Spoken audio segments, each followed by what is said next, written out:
Эти огромные красивые деревья — это орех.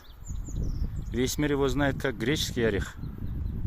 А на самом деле это наш кыргызский орех, потому что единственный в мире реликтовый лес грецкого ореха находится у нас в Кыргызстане. Кстати, вот эти вот массивные огромные деревья — это орешины.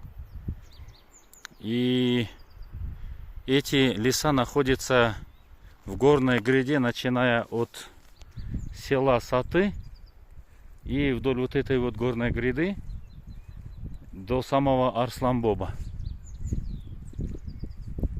Смотрите, вон те леса, это тоже орех.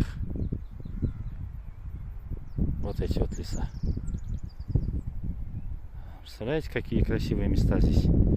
Конечно, камера не может передать всю красоту этой природы, этого пейзажа. Но здесь чудо.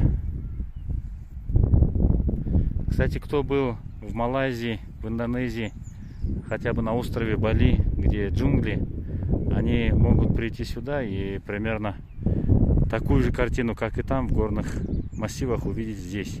Там тоже как раз джунгли покрывают гору вот примерно вот таким вот покровом горы.